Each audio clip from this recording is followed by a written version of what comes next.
suis moi-même passée par ces 3 phases-là. J'ai eu des TCA pendant 10 ans. La vie m'avait préparé un peu à un terrain fertile au TCA parce que toute mon enfance, j'avais reçu des remarques de mon père, de mon frère, de mes grands-mères. «Ah Isabeau, tu bien chère aujourd'hui, j'aimerais tellement que ta mère retrouve son poids d'avant, on dirait une grosse baleine maintenant». Ça, c'est une phrase qui m'a énormément choquée.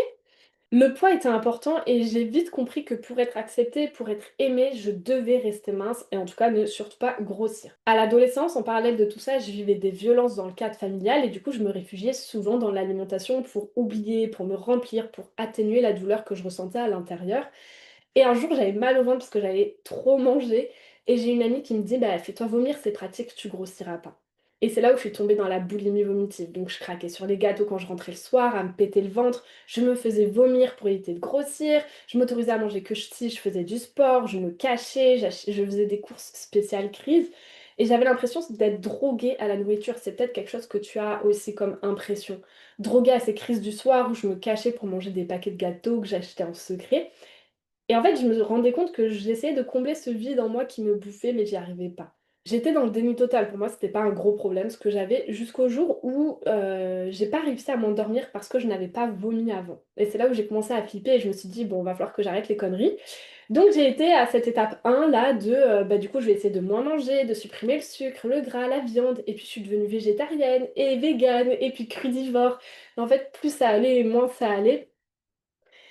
Quand j'ai commencé à vouloir en parler autour de moi, personne ne me comprenait. Les seules remarques que les médecins à l'époque me donnaient, c'était, bah: «Arrête d'acheter les gâteaux sur lesquels tu craques et plus de volonté. Lave-toi les dents, ça te fera passer l'envie de manger». Donc tu as dû toi aussi recevoir ces faux conseils qui ne servent absolument à rien à part te culpabiliser davantage et je me sentais du coup comme toi hyper incomprise, impuissante et surtout hyper seule.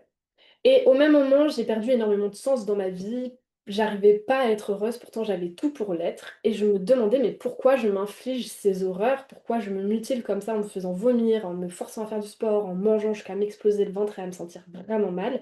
Et du coup, je suis partie en voyage, j'ai mis en pause mes études pour comprendre comment les gens arrivaient à être heureux et pourquoi moi je n'y arrivais pas.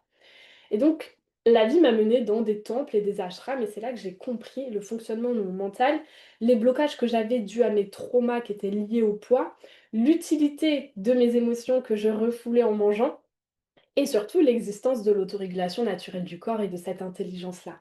C'est là où j'ai compris en fait que le problème, ce n'était pas la nourriture, c'était la honte, c'était le manque de confiance en moi, c'était la peur du regard de l'autre et de la peur des critiques, parce que j'ai beaucoup été critiquée quand j'étais enfant à l'école. C'était aussi le manque de sécurité que mon corps ressentait avec tous ces schémas de contrôle et d'hyper-contrôle que je mettais en place et finalement ce corps qui était bloqué en mode survie. Depuis que je me suis sortie des TCA, j'ai vécu des gros challenges dans ma vie. J'ai vécu la maternité, son impact sur mon corps, j'ai vécu des agressions de la part de membres de ma famille, j'ai vécu, la séparation avec le père de ma fille alors qu'elle avait 6 mois, déménagé, 10 fois en 1 an avec elle, j'ai vécu 3 deuils en 2 ans, j'ai été placée par une assistante sociale en logement pour mère isolée en danger, j'avais pas de soutien familial dans mon postpartum. Et je te dis pas ça pour que tu ressentes de la pitié, mais pendant ces 2 3 années vraiment bordéliques de ma vie, les TCA ne sont pas revenus. Malgré tout ce que j'ai vécu, les TCA ne sont pas revenus, la dépression et les burn-out ne sont pas revenus non plus. Et si je te partage ça, c'est pour que vraiment ton cerveau comprenne qu'on peut se sortir définitivement des TCA si on va soigner, guérir la cause profonde qui les a déclenchés. Donc tout ce que je vais te partager aujourd'hui, c'est né de mon expérience, mais aussi de mes formations et du travail qu'on a mis en place avec mon équipe. Et j'ai pris quelque part le chemin long pour que toi, tu n'aies pas à le prendre et que tu puisses prendre le chemin raccourci.